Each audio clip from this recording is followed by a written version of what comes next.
Satu penghormatan dan dapat bersama-sama dalam sidang penting perundangan Asia, dan saya ucap tahniah kepada Pak Kaunsil Malaysia dan Datuk Kuasa Chris kerana dapat menyelenggarakan majlis ini dengan berjayanya.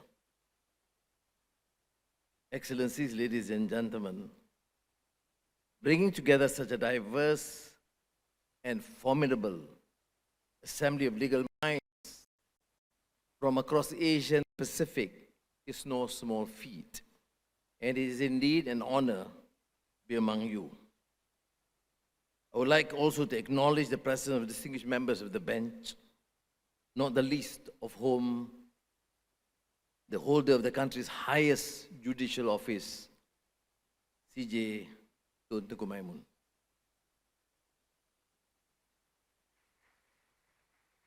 In my years of political office in government and as well as out of government, I think more out of government than in, I've said many things about lawyers and judges, and, and some of them have been highly critical.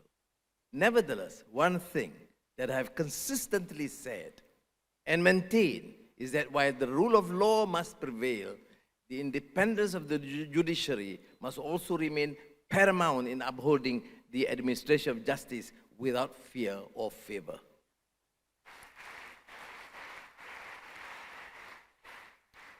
I need not cite the plethora of judicial precedents and authorities to reiterate my unwavering support for the imperative of judicial independence, which is subsumed under the doctrine of separation of powers. These are principles enshrined under the Groom norm or the basic structure of the federal constitution. However, the lessons of history must not be forgotten. In the past, we have seen how this sacrosanct principle has been violated by the powers that be, working hand in glove with the highest judicial office, perverting the cause of justice in order to serve nefarious and vile political ends. But let me firmly declare that enough is enough. That era is over and gone, and that we will never allow such abuse and violations ever to happen again.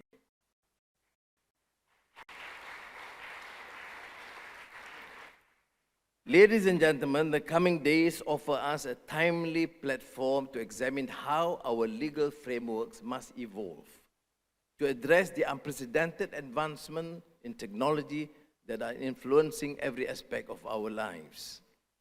As we embrace the digital age, it is essential that we balance the winds of change with the wisdom of experience. Oliver Wendell Holmes Jr. has famously said that the life of the law has not been logic, it has been experience. You will agree that in the experience department, I have had a fair share of being subjected to the insolence office, the lost delay, and the gross abuse of power. These machinations have sent me from the halls of power to the labyrinth of incarceration. I do believe I have garnered sufficient credit hours to be considered to be admitted as an honorary member of the bar. You know, I had this rare opportunity to be associated with great luminaries in the legal profession, and back and forth the courts, and I'm serious to be rightfully considered. Thank you. No, don't take me seriously. Now, judicial and legal reform must be reflected as the nation advances with the changing times for development and progress. We should neither be held hostage to the views and demands of the elite, nor succumb to the dictates of pressure groups serving the interests of the rich and powerful.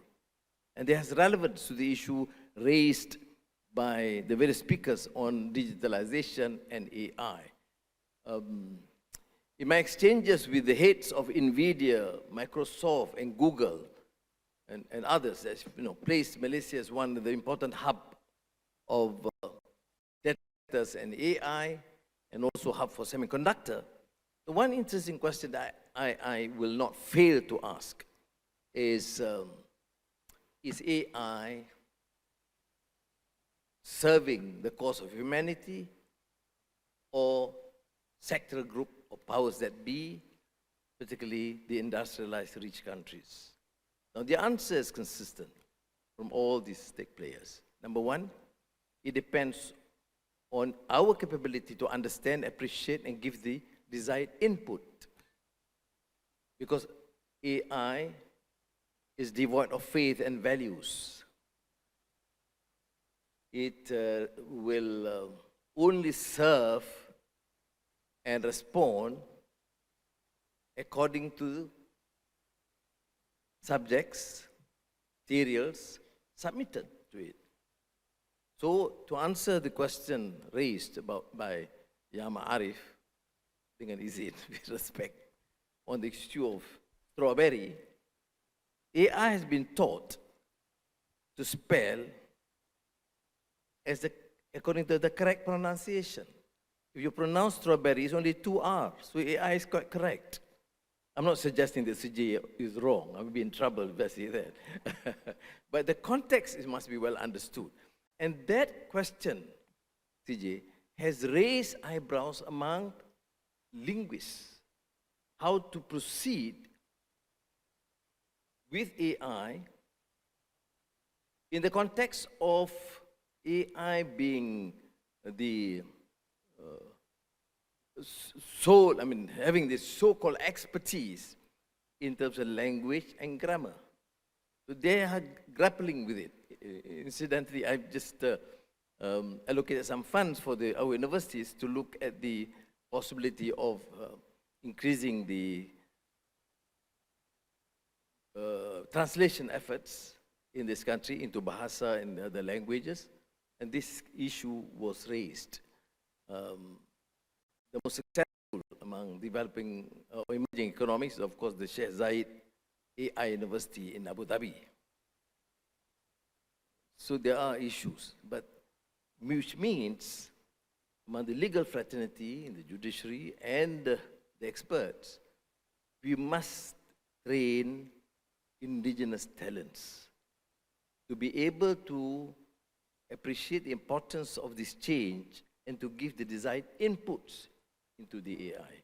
Otherwise, the issues of justice or law or reform or understanding will be geared solely or not entirely according to the Western values and norms. And this may result in some problems. Many of the issues in law and justice are universal, no doubt. But there are issues concerned in terms of in our values, be it Asian values or religious values, which must be considered. And I think that was duly reflected by the CJ's point about the capacity of, finally, the judges to adjudicate. Now, like skilled sailors navigating uncharted waters, see, like waters. You say waters or water? I remember this experience. I was briefly at Oxford before I went to teach at Georgetown. And of course, we go to this small restaurants and sit down, and the waiter will ask, "Yes, sir?" I said, "Water, please." He said, "What?" "The water, please." "What?" I said, "I showed the water bottle." "You mean water?" See? And they insist that they are right. When my stocks change in Oxford didn't help. And this will reflect also in our capacity to address AI in terms of the correct pronunciation. Now, so we must guide our laws through the rapid tides of innovation while keeping the ship of justice steady. This is another fundamental issue. In this regard, the challenge is not simply to apply existing laws to new contexts, but to proactively anticipate future developments, ensuring that our legal systems are adaptable and responsive. Now, the legal profession plays a critical role in this evolution, working closely with policymakers and stakeholders to design frameworks that encourage innovation while safeguarding justice and equity. This is another major problem when we deal with digitalization and AI, because without clear intervention by the authorities, it will lead to further gap between the elites and the masses. Because invariably, only the select few will have the capacity to master this new technology, and this principle must be accepted, and effort must be done by all government, ministries, and the legal fraternity to ensure that this further democratize in terms of democratization of access to quality technology. Now, this changing landscape requires us to rethink whether our laws are adequate to protect privacy, security, public trust, and more importantly, whether judicial decisions can serve nations' interests in the name of justice in the long run. Dura lex sed lex. Though the law is harsh, it is still the law. So goes the maxim. But to my mind, equity and good conscience should prevail when it becomes clear that strict application of such a doctrine will lead to injustice. In this vein, I strongly believe that our laws must be flexible yet robust, capable of safeguarding individual rights while promoting creativity and innovation. Further, there must be a balance between private rights on the one hand and the public and societal interests on the other. A legal system that is too rigid or a judgment that is made without due consideration of public policy, repercussions will not only stifle progress, but risk eroding public trust and causing injustice. By way of comparison, in other jurisdictions, such as Sharia law, the doctrine of istihsan or equity allows for juristic discretion when and if it serves the cause of justice. In making this call, I do not even for a moment suggest that the law of chaos and uncertainty rule the roost, rather than striking the right balance.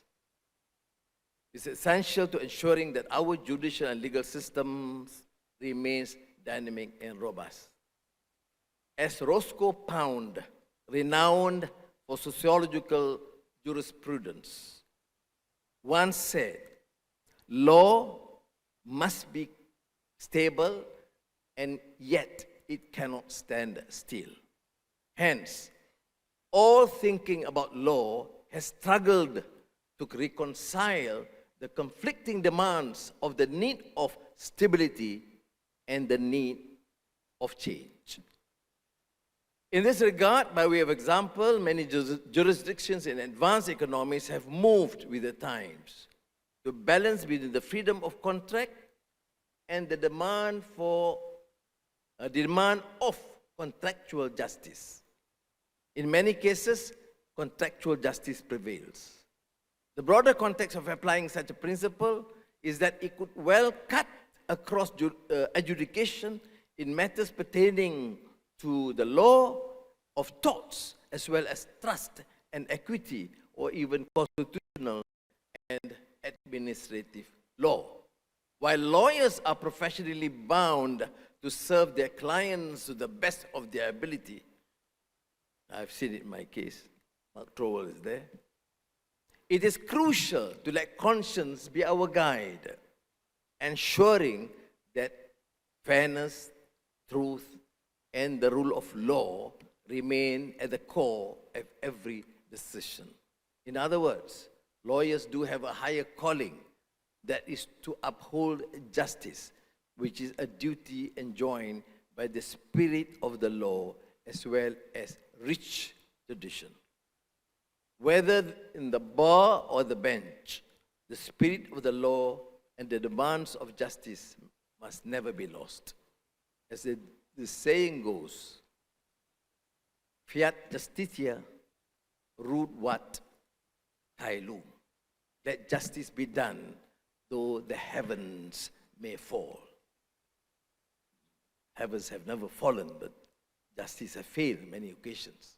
A maxim, though common enough, yet it bears constant reminding. Now, presiding over cases, especially under immense pressure, and while navigating sensitive issues, requires tremendous courage. A judge and judges stand as the pillars of justice, upholding the law without fear or favor, and remaining unflinching in the face of adverse popular opinion. Now, cynics will say, leave that job to the politicians, for they are practitioners par excellence in playing to the gallery. Now, in all earnestness, I say this should not be so. Even for politicians, if they are indeed true to their calling, which is to serve the rakyat for the greater good of the nation. Many times, though, decisions have to be made, but do we make them for succumbing to political expediency in order to become popular, or do we take the bull by the horns? In this regard, as a responsible government, we took the unpopular course of action just last May by deciding to implement the diesel subsidy rationalization plan. Certainly not popular, but of utmost necessity. Otherwise, we'll continue to subsidize the rich together with the obsolete rationalization program. Rather than merely playing lip service while doing nothing because of the fear of being unpopular, as previous governments had done, we walked the talk to summon firm political courage to do what our moral dictates demand. In this vein, being committed to the highest standards of responsibility and accountability and to social justice, will continue to proceed boldly on the course of structural reform. Not doing so would be a dereliction of the moral duty of good and responsible governance. As digital trade continues to expand, it is crucial that we develop regular frameworks that facilitate cross-border data flows while ensuring robust protections for privacy and data security. In addressing these challenges, we must balance innovation with regulation, fostering consumer trust and supporting the legal recognition of electronic transactions in the global economy. I'm proud to note that Malaysia has established a digital ministry to lead our nation's digital transformation. And thank you, because the Malaysian Bar has been a proactive partner in this effort, offering its expertise in shaping the regulation of artificial intelligence and other emerging technologies. This partnership highlights how the legal profession can play a vital role in shaping Malaysia's digital future. Excellency, ladies and gentlemen, I look forward to recommendations on the comprehensive digital roadmap, taking into consideration the issue of justice and equity and values, because that will guide the legal sector's progress and ensure its continued relevance in an increasingly digital world. Malaysia is advancing rapidly in digital transformation, gaining recognition as a hub for critical cutting-edge technologies in Southeast Asia. Additionally, we must engage in multilateral dialogues to forge international agreements that foster economic growth while fortifying our legal institutions.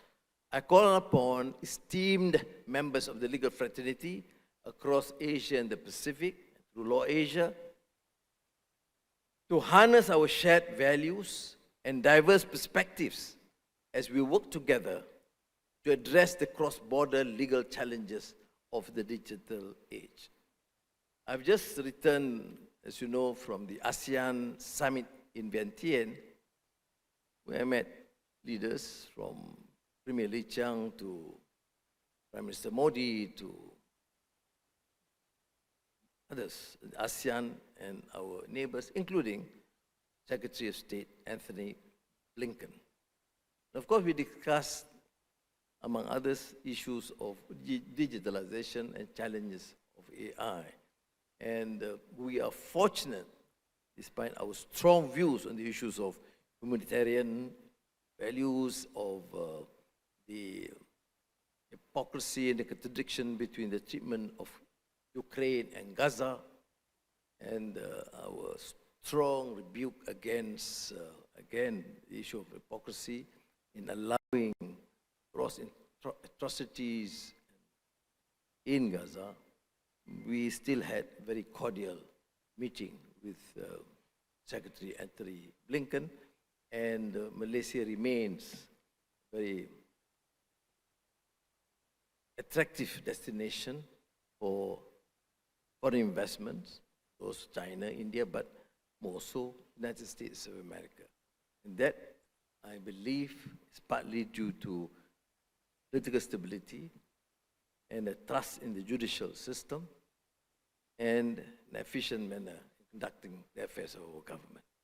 So sekali lagi saya ucap terima kasih kepada Majlis Peguam dan LAWASIA, dan doakan mudah-mudahan kejayaan besar dalam mencapai natijah yang bermanfaat bagi negara dan dunia.